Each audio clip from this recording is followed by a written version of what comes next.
for coming, everyone. My name is Y. I'm a software engineer at Zendesk, and that's my dog, Pepper. She's a miniature schnauzer. I'm one of those weird people that like to put dog photos everywhere. Cool. Can you hear me? I'm Derrick. I'm a software engineer from Zendesk in Melbourne. So in the past few years, I've worked on two machine learning products at Zendesk, and I also got experience working with web applications and some data processing pipelines. Should we get started? Yep, and today we'll be talking about how we built machine learning models initially using Hadoop, and some of the problems we face with that approach. With some of the newer machine learning products that we worked on, we find that we have to support building a much larger number of models concurrently. As a result, we start looking at evolving our model building infrastructure to better support the scalability that we needed. Along the way, we've learned some lessons as well. Hopefully, if you're working in a similar problem space or if you're starting on a new ML product, some of these lessons could be applicable for you. As we all know, scaling up systems can be painful. It can involve a lot of blood, sweat, and tears. Sometimes it might leave a bitter taste in your mouth as well. When you're training, say, for example, 1 or 2 ML models, it's easy to track when things go wrong or to debug, as compared to when you're building tens of thousands of models. If you have some resource contention somewhere, you might have 1 or 2 jobs that fail. Or if you have bottleneck in your system, you might even have like a bunch of model building jobs that fail at the same time. So it's pretty important to make sure that your system is resilient towards the different failure scenarios, which is some of the sort of main points that we try to get to while in our journey of building the different machine learning products. I use the podium. So in order to understand the scaling challenges we face with these machine learning products we build in Zendesk, I'd like to first explain what Zendesk is. So basically, Zendesk is a customer service cloud platform. It helps our customers better engage with their own customers, or we call them end users. Say, for example, if you bought a product or service from a company, and the company is a Zendesk customer, you have any inquiries or concerns, you raise a support ticket. The ticket goes into Zendesk support system, and an agent from the company will come in and pick up the ticket and try to solve it for you. That's basically how it works. Also, Zendesk allows customers to create help center articles for their customers to self-serve their own users. These interactions between our customer and their own customers kind of create opportunities for us to apply machine learning to some particular problem domains. At the moment, our ML focus at Zendesk is mainly on text data. So text comes from support tickets and help center articles. This is our machine learning product journey in the past few years. We released our first product called Customer Satisfaction Prediction during 2016. It needed to build around 3,000 models per week. What it does is to predict the satisfaction rating of a ticket so that we understand the overall sentiment towards an issue. Say, for example, if a ticket receives very low rating, that pretty much indicates an angry customer. And some appropriate actions can be taken, such as we can reprioritize the ticket for fast resolution, or we can pass it on to a more specialized agent for help. So it just improves the overall customer service experience. Under the hood, we use Hadoop to build the models for satisfaction prediction. Back in the day, our infrastructure was still in our own data centers rather than in the cloud. The workflow is like we get some training data, which are tickets grouped by accounts, because we build one model for each account. And we send the training data into Hadoop data nodes, which runs a bunch of MapReduce jobs. Roughly each job runs about 400 models. And when the models are built, they are saved back to HDFS. So HDFS being a Hadoop distributed file system. With this infrastructure with Hadoop, we found it came with some pains. First, in order to achieve fault tolerance and scalability, Hadoop wants to control many aspects of the system. For example, Hadoop doesn't support ad hoc job triggering. So for example, if a customer comes in and wants to enable the feature, we just cannot build a model for this particular customer. Also, Hadoop builds jobs in a large batch. That means any failures in this batch will require the whole batch to be reprocessed, which is not very efficient. Another important fact that is Hadoop, because Hadoop controls many aspects of the system, it doesn't have many environment isolation or portability that something Docker container can provide, which is a big limitation for us. And move forward a year later, we work on our second ML product called Unsubot. So with Hadoop and satisfaction prediction, it works for building that 3,000 models, but we had a lot of pain with it. With Unsubot, what it does is it uses a deep learning model, which means we don't need to solve for the problem of building batch bulk building of machine learning models. It does come with its own challenges, having to build and serve a deep learning model, but we didn't have the similar sort of scaling problems with Hadoop.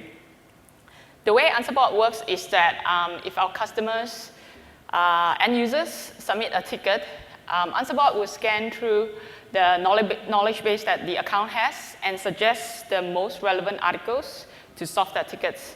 And then the end users can sort of self-surveys, look at the ticket, and solve the ticket themselves. And under the hood, Unsubot works by using document embedding.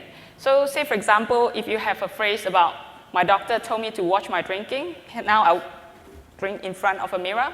So the model actually learns the meaning of the phrase, which means when we embed it through the model, it will represent it as a numeric vector, and that vector represents the meaning of that phrase. And if we imagine all these blue dots to be in an embedding space, each of these blue dots could represent a phrase. You can have a phrase about man with heels, and a phrase about day is not necessarily plural, and a phrase about short-haired women. Like, all these phrases are related to gender identity, hence they are sort of closer together.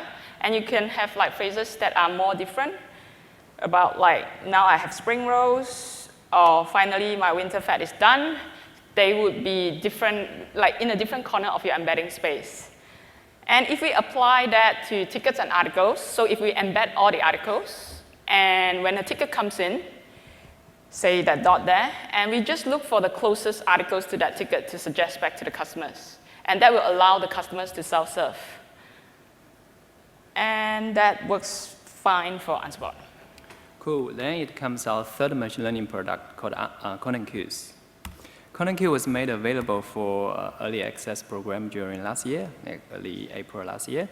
It needs to build around 50,000 models per day, which really brought us a big scaling challenge to solve. But before we dive into the scaling challenges, let's see what this product does. Basically, Content Queue is to automatically review the incoming Zendesk support tickets for customers and summarize them into a number of topics. Say, for example, on this screen, you can see 3 topics about flight, about how to get a new flight, how to cancel flight, and how to change flight. And we believe these topics represent end-user request training. It kind of helps our customers to quickly identify where their customers need help with. Here is a more concrete example. Let's say user 1 comes in and asks us, hey, I need help to change flight. And user 2 is asking, I want to fly on another day. User 3 is saying, how can I get my flight changed, or how I change my flight? You can see all these questions are kind of similar in concept, but it does require the agent to answer this question again and again, which is not good use of their time. And it also kind of indicates a lack of self-serving materials for this particular problem domain. What if we create an article for this particular topic, how to change flight, so that the users can just read the article and follow the instructions to help themselves out? And at the same time, agents can be freed from answering these repetitive questions and instead focus on some more complicated questions that really need human interventions. That would be beneficial for both parties. This is how Content Queue exactly fits into the picture. It provides insights into tickets and suggests articles to be either created or updated to keep our customers' knowledge base fresh. Also, for this product, we found machine learning has a perfect role to play. Imagine for a customer with like 100,000 tickets, it will be almost impossible for a human agent to go through them manually and summarize them into topics. But it can be done very fast with machine learning algorithms. Now we come back to the scaling challenges. Remember, we only need to build 3,000 models for satisfaction prediction, our first machine learning product. But the number is much larger for content queues because we want to build for all our customers with help centers and one model for each customer, which is around 50,000 models to build. Also, because the timely nature of content queues, we want to maintain the freshness of the topics for our customers so we can present to them an up-to-date view of their tickets. Therefore, the models have to be rebuilt on a more regular basis, and we decided to be every day. So content queue is actually the product that made us decide we need to scale out our model building infrastructure. And to understand how we approach the scaling challenges for this product, let's see how we build models for one customer. The first step is to generate training data. The main features for content queues are tickets for us. And our source data come from MySQL databases. As we receive the transaction updates, we pipe the incremental changes through a Kafka event bus into a data lake. So a data lake is just a bunch of S3 buckets. In one of the buckets, we have the source tickets. But the source tickets are not something we can directly use for the machine learning task. Say, for example, we only support English for content queue at the moment, so we need to filter out all the non-English tickets during this feature generation process. Okay, so we send the source tickets into a Spark job, which runs on EMR cluster. It does a bunch of filtering and partitioning. By partitioning, it's really just to split the tickets into like multiple accounts. So we have the training data by each account.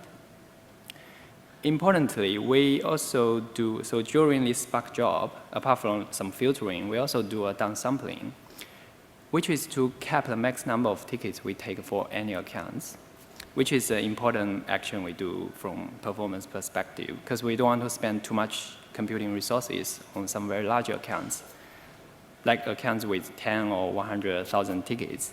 The idea is to have a good enough representation of the entire data of a customer, so we can build a good enough models out of it. And at the same time, we maintain scalability and performance for the system. Okay, since we have training data, how do we build models out of it? The next step is to group tickets into topics. That's the main task for a model building job for us. It first maps the tickets of a customer onto the embedding space, as mentioned by Y for the Ansible part, so that we can apply some unsupervised machine learning methods to cluster the tickets into groups, so that tickets in each group kind of tickets in one group kind of share similar semantic meanings, and at the same time it keeps distance between groups to make sure every group carries a distinct topic. So we have the cancel fly, change fly, and the frequent fly number topics here. If we zoom out a little bit, the ticket summarization process is like we have training tickets, and we embed the tickets onto the embedding space so that we can deal with we can do the clustering with the numerical vectors on the embedding space. And when the clusters are formed, we also generate titles and keywords. A title is just a short phrase that describes what the cluster is about, like the cancel fly or change fly kind of thing. Keywords are just a bunch of single words or short phrases that uniquely identify a cluster in the account. So we get topics. Importantly, after every model building job, we also generate a snapshot. A snapshot is just a JSON file that contains information for us to restore all the previously generated clusters. So we don't have to reprocess all the tickets from scratch. That's a big time saver for us because we only need to deal with the new tickets since last model build. Right. Gonna move this screen a bit. Can't really see. All right. Right. Now that we can build the content queues for one account, we need to tackle the main challenge, which is how do we scale this for tens and thousands of accounts that we need to build at the same time within a day limit that we wanted to achieve that. So previously, we were using Hadoop. Partially was because our infrastructure was still living in our own data center. We didn't have the elastic or scalability, so like scalable services that you can easily pick from a cloud provider. And luckily, at this point in time, which is roughly like early 2018, most of our infrastructure has been migrated into the cloud, or AWS, which means now we can pick some of the managed services offered by AWS. And if we look at the two products, satisfaction prediction, 3,000 models per week, and content queues, 50,000 models per day. But they have a similar pattern. They both have some sort of training data that are partitioned by account that we store in a distributed storage, either S3 or Hadoop distributed file system. You would run that through a compute, hopefully a very scalable compute. And then you would run it through, like for our case, it's Python code. You can use whatever machine learning libraries or code that you want. And the output of that process would be a model file that you will persist back into, say, for example, another S3 bucket. We call it the models bucket. And the red box in the middle is the one that we need to find. All right, Hadoop previously crossed, it was bad, not good for us. What's the next one? Before we get into identifying what options we have and which one we ended up picking, I'll first list out the requirements that we have for this V2 version of the model building infrastructure that we wanted. We wanted something that's scalable and elastic. We wanted something that supports building on recurrent basis, a big number of models. We also wanted something that we can sort of trigger on demand when a new account turns on. We just want to build it straight away. We don't want to wait for the next day or the next week or whatever.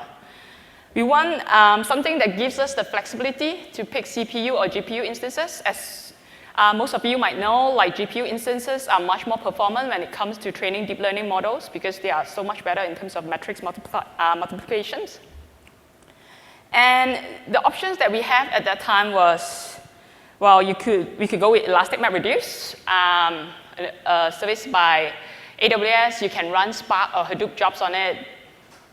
But the obvious thing is it's going to have the same problem as Hadoop, which means it's designed for you to run offline batch job, like as a batch, but it doesn't have the concept of like triggering on-demand jobs, that kind of stuff. So that was out for us. And the other option was, there was SageMaker that was fairly new service that's rolled out by AWS. It was meant for training and deploying of models. But when we evaluated it, we find that it has a lot of service limits, which doesn't meet the scale that we wanted. Say, for example, last time when I looked at it, they have like 30 instances limit that you can use, and they have like 50 concurrent jobs that you can run at the same time. That is not the scale that we are talking about for content queues. And the last option that we looked at was AWS Batch. So this is another managed service by AWS. It uses ECS cluster for you that allow you to auto-scale from 0 up to, say, thousands of vCPU or how many that you want. And you can pick the instance type that you want as well. So it wraps around a job queue to allow you to sort of determine how you want to queue up or schedule your jobs. And that seems to fit almost all the requirements that we had, with some added benefit, like you can submit up to 10,000 jobs in a single API call. You can specify job dependencies. Job A depend on job B, and a couple of other nice things. The way AWS Batch works is that they have a few components. First of all, there's the job queue components that you can specify priorities on the different queue. Obviously, the higher priority queue will get picked up first. And you can specify what they call compute environment. Think of that like just clusters, like your Kubernetes clusters or your ECS clusters. Within there, you can spawn off Docker containers to run your model building jobs. And for us, we find it handy to be able to, say, for example, specify I want to use spot instances, which are the discounted price instances by AWS. They do have the sort of downside that AWS can pull it back whenever they want to, but they are much cheaper. And what we did is we also specified another compute environment with on-demand instances. What that allows us to do is always dispatch our job to spot instances first. And if there are no spot instances available, then we'll fall back to on-demand. So that makes sure that we can cut costs when we can. And if there's not enough instances, our job won't get stuck in the queue. We'll always have on-demand instances to sort of service our jobs in a timely manner. And if I look at sort of the more end-to-end flow of this, is we use Airflow, which is an open source scheduler by Airbnb to schedule our daily jobs. And that would submit a bunch of jobs to the job queue.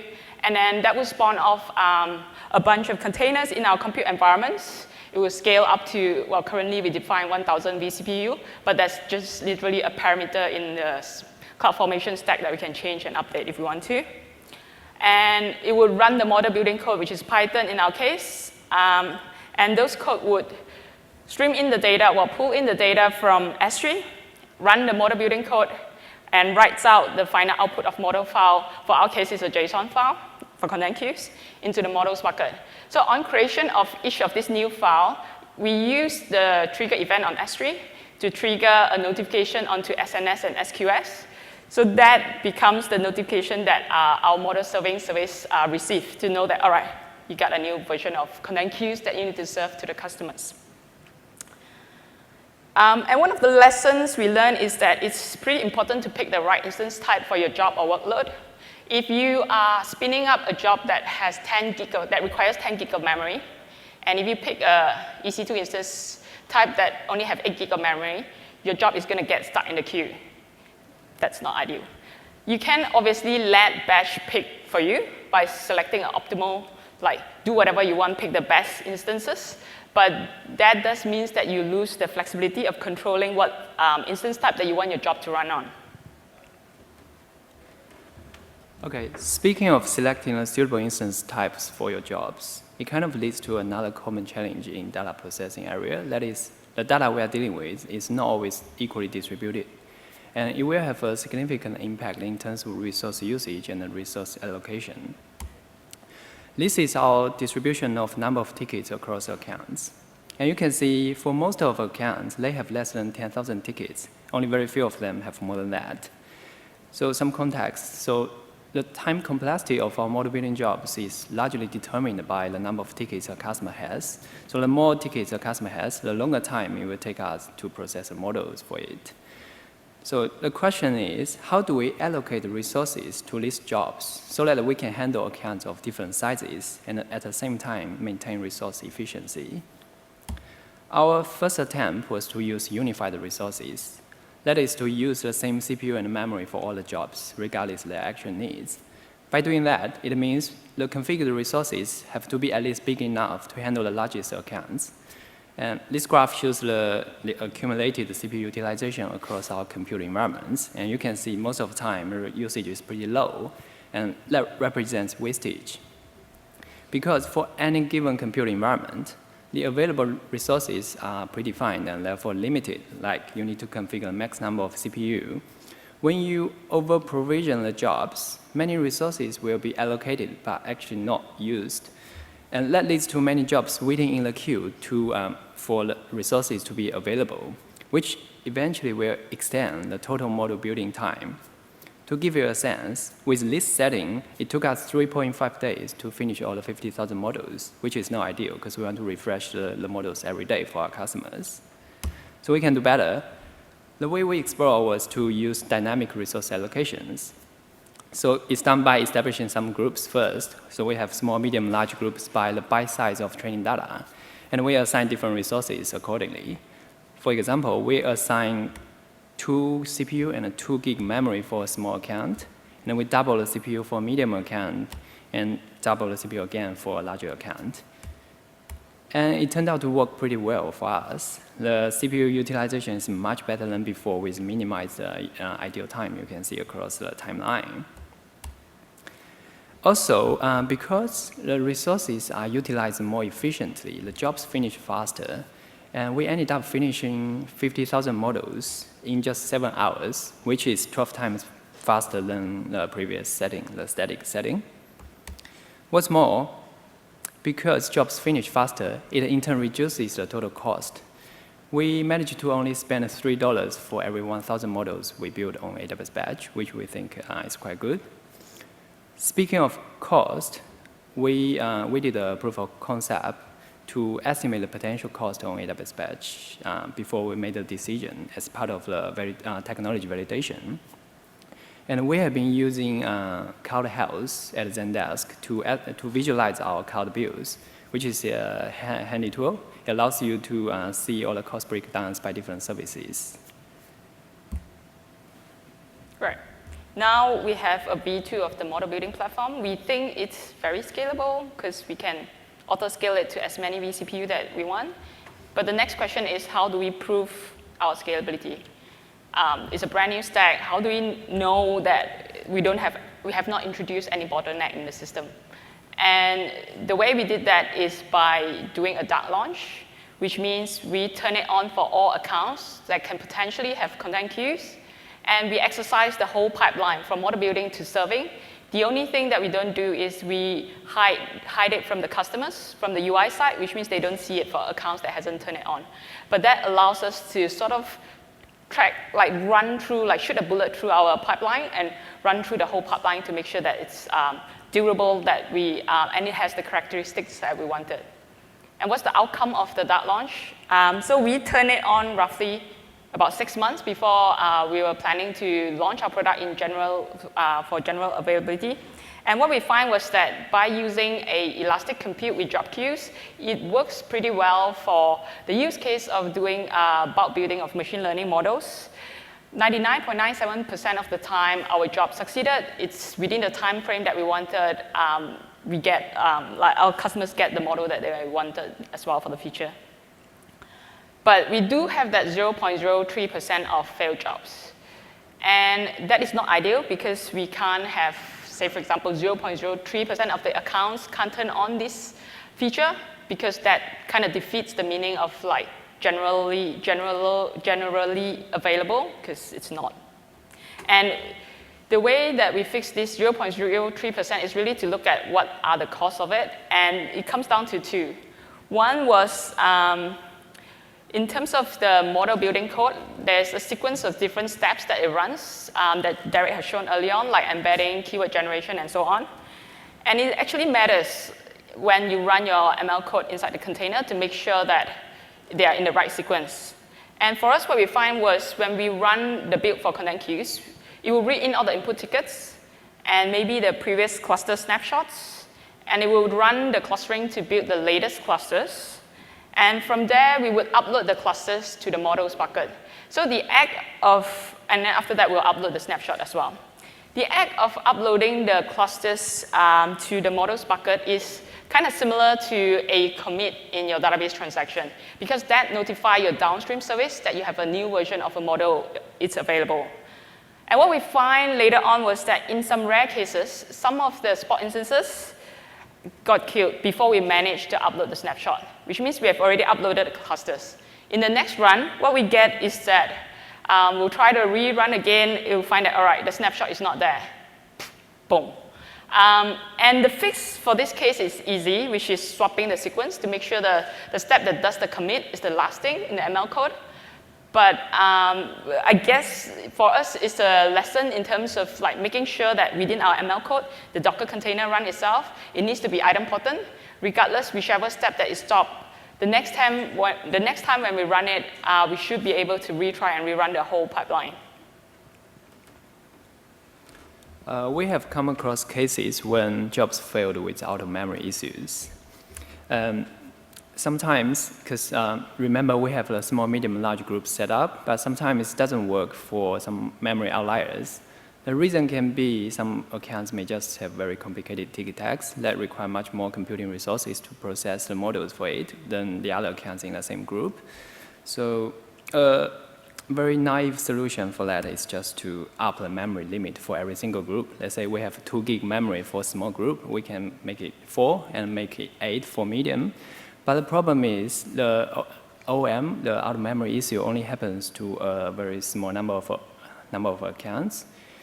And we don't want to just bump the memory for all the accounts in the group that they don't need that much memory, which is going to be a waste.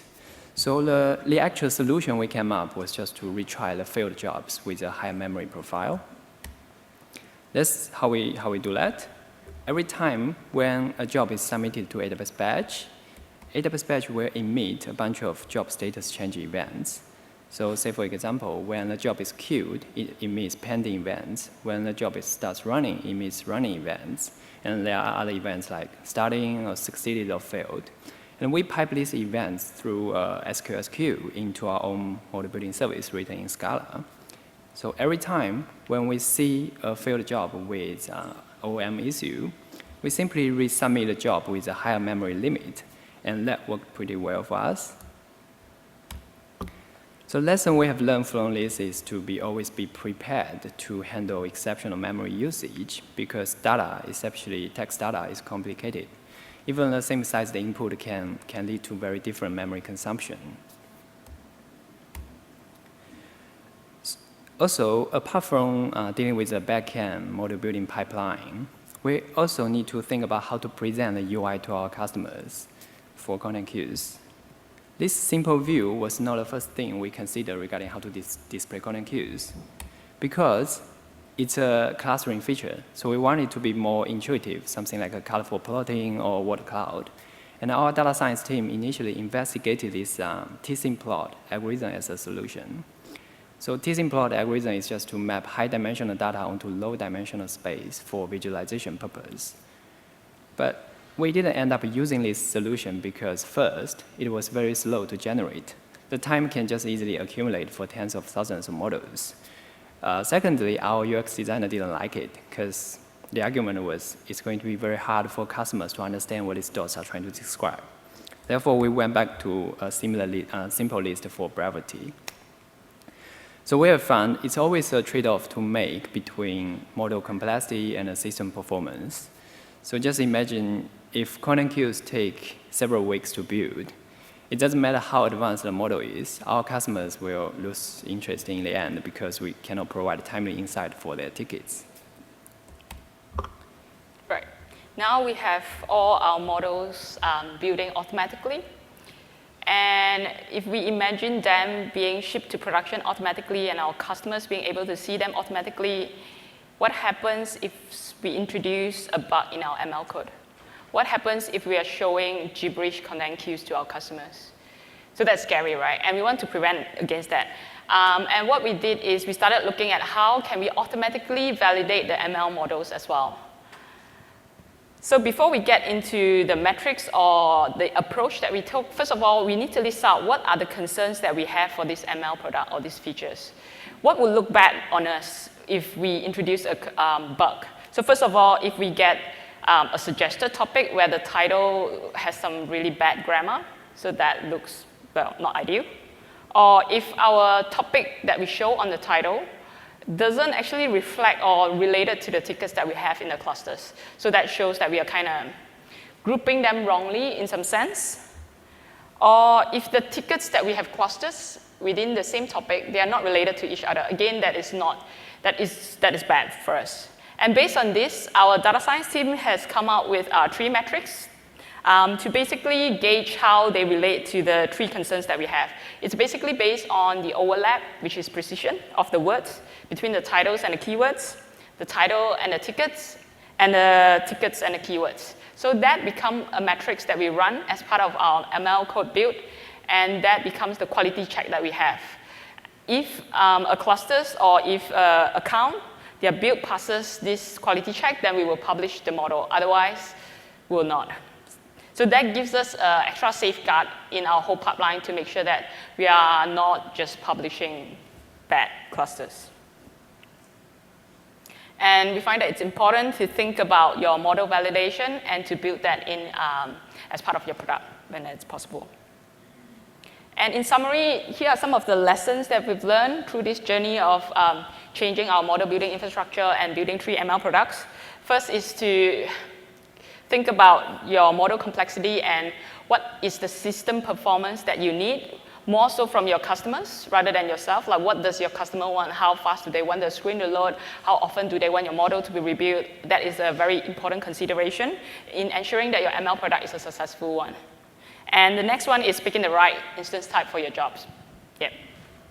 And we find that by using elastic compute with job queues work really well for bulk and batch building of ML models. If you're not in AWS like we are, you can look at similar offering by GCP or other cloud providers, or you can run like Kubernetes jobs in your own data center, but you do have to sort of wrap around your own job queues and stuff to build those extra components that batch kind of give for free to you. Dynamic resource allocation worked really well for us in terms of optimizing both cost and performance. And also, we find that it's important to keep your ML code idempotent, to think about each of the steps that your ML code is running inside the container.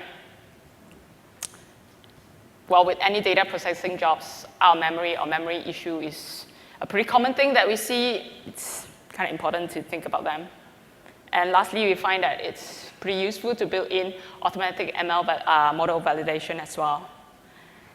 And that's all we have. Thanks for your attention.